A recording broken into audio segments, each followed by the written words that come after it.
Hi, I'm going to demonstrate how to do the assessment from the shoulders up on my daughter Maddie here. I am noticing there's a lag in the recording and I apologize for that. So first I'm going to introduce myself. Hi Miss Mello, my name is Bethany Mello. I'm the nurse practitioner that's going to be working with you today. I'm going to do an assessment on you from your neck up, alright? Any questions for me? I love you. You too. If you have any issues during the exam, you just let me know, okay? Okay. So first I'm going to go over here and I'm going to wash my hands.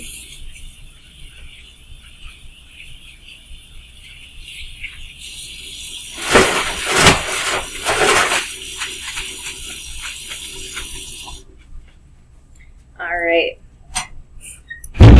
Now as I'm looking at my patient, I see that her head is normal size and shape for her body structure. It is sitting midline on her neck, and it is the same color as and congruent with the rest of her skin. When I go to look at your head, first I'm going to take off your headband, Miss Maddie. I'm looking at the hair quality and texture. She's got it in twisties. She does have coarse, tight, curly black hair.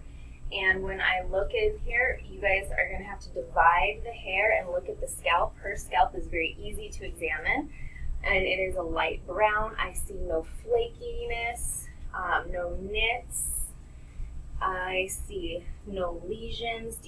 She does have actually a few white, dry, flaky areas of the base where she had braids that were put in a little too tight and she scratched them. But other than that, I don't see any other issues with her scalp. Then I'm actually going to move her scalp, and it moves freely without any tenderness. Is there any tenderness? No. Okay.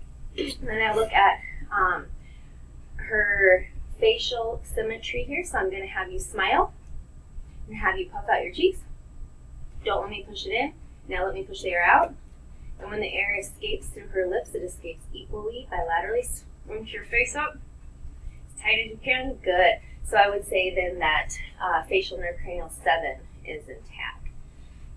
Then what I'm going to do is I'm going to use a cotton ball on your face. I'm going to have you close your eyes, and when you feel this, you tell me that you feel it. I feel it. Feel it. Feel it. Feel it. Good.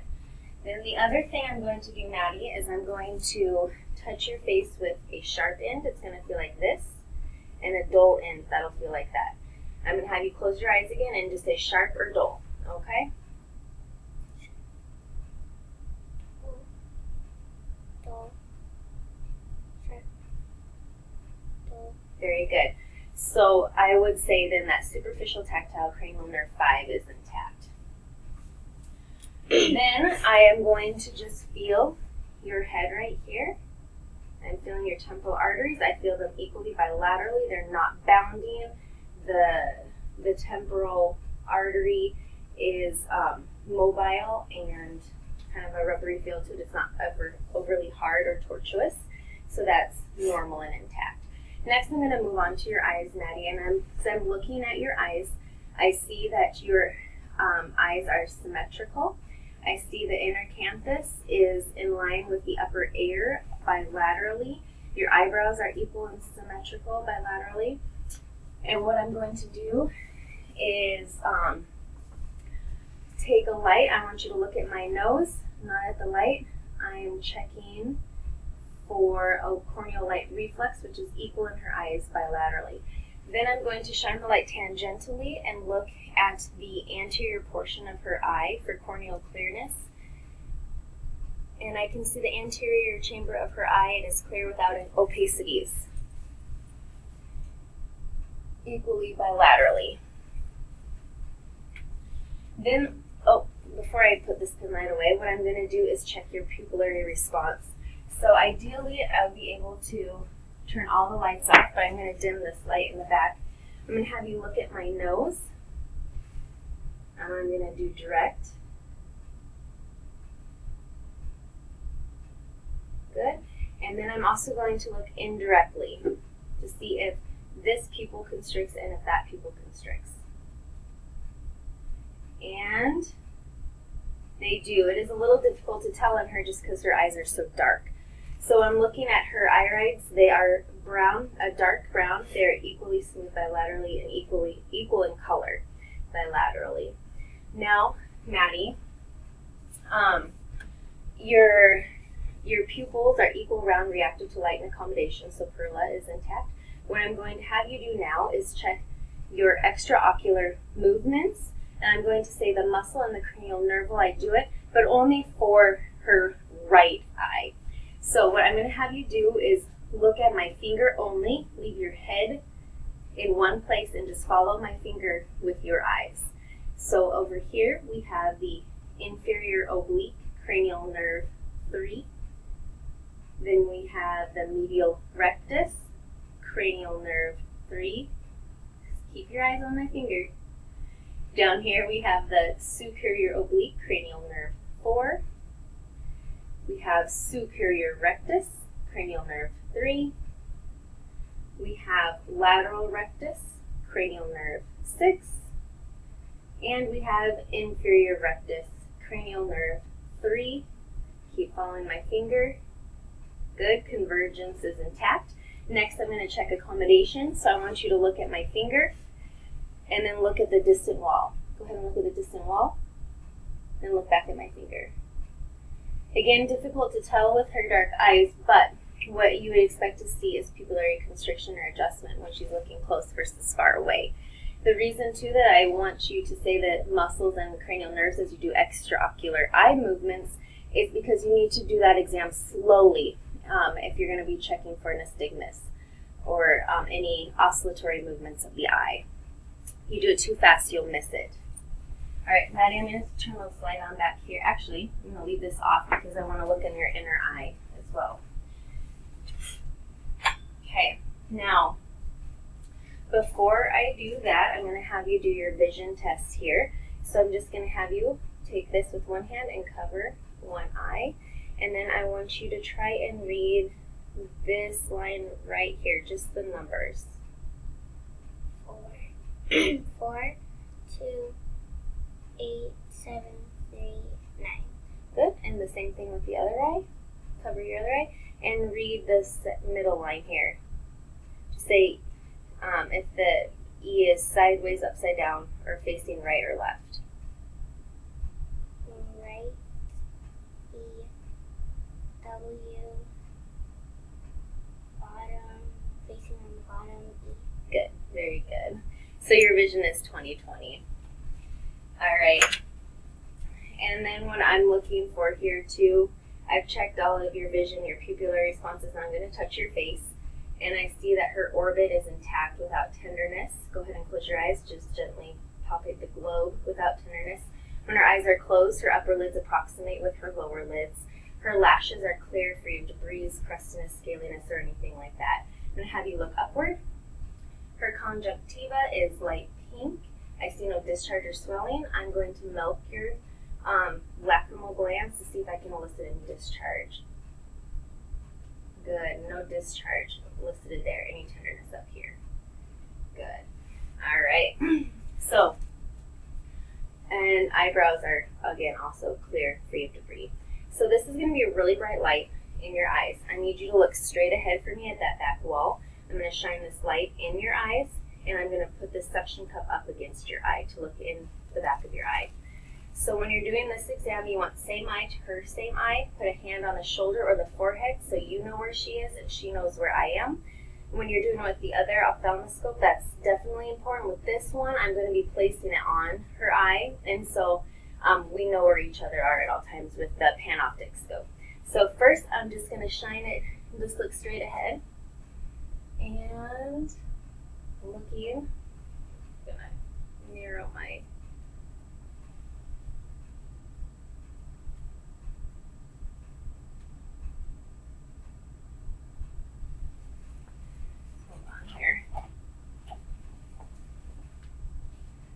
there it is.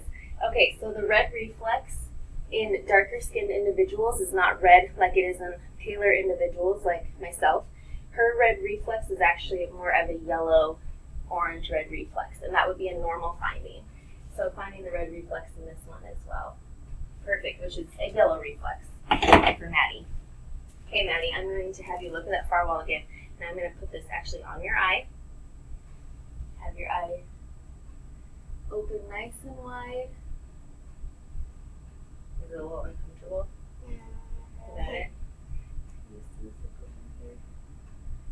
Okay. So I see the retinal background. Look straight ahead for me. Is like a goldish pink color. Sorry. Keep looking straight ahead for me.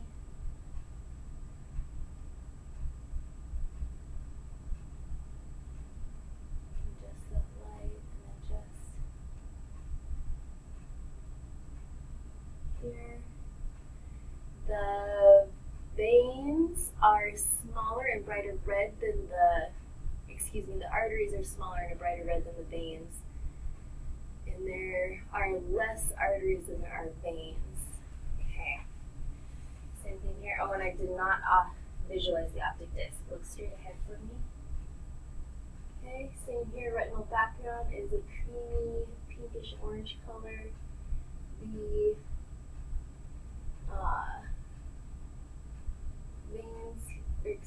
the arteries here are brighter red, smaller, and it's less, about a 3 to 5 ratio in comparison to the veins. Again, am not seeing the optic disc in her eye either. Okay? Yeah. All right. So ideally, of course, we want the room darkened and have her eyes dilated for doing this exam properly here. Okay, so next I'm going to look at your external ears, and the color is congruent with her facial skin color, and I don't see any drainage or debris or anything like that. Any pain with this? Nothing like that? All right, so I'm going to look in your ears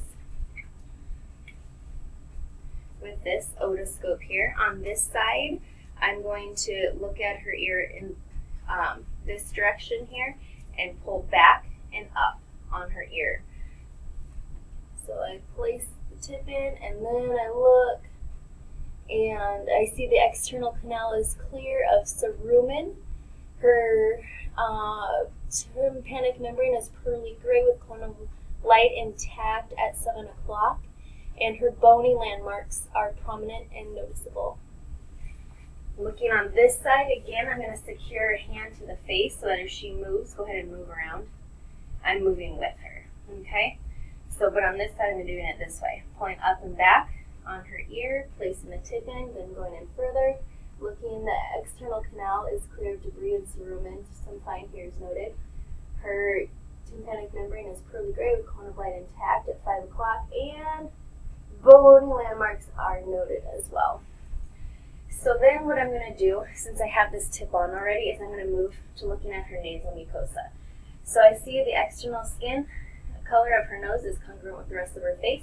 I see no adhesions, bruises, lacerations, anything like that on her external nose. Any tenderness with that, Maddie? Okay, so when you're looking inside the nose, you're going to lift the tip up, give her a pig nose, have her tilt her head back a little bit. First, just look externally like this to see if you notice any polyps or anything like that, and she actually does have a nasal polyp, equally bilaterally. It's quite large, actually. Okay, and then I look in here, and her nasal mucosa is nice and pink. You want to kind of aim it away from the turbinates. And the septum is intact without any lesions. Bilaterally, there's no septal deviation, and her mucosa is intact without any drainage. So then I'm going to now palpate your sinuses. And so I'm going to palpate the maxillary sinuses here. I'm using firm pressure. Is that firm? Mm-hmm. Any pain? Mm-hmm. And I'm also going to palpate her frontal. You could firm pressure here, or you can percuss firmly. Any pain? Okay, very good. All right. Then next I'm going to move on to her mouth after I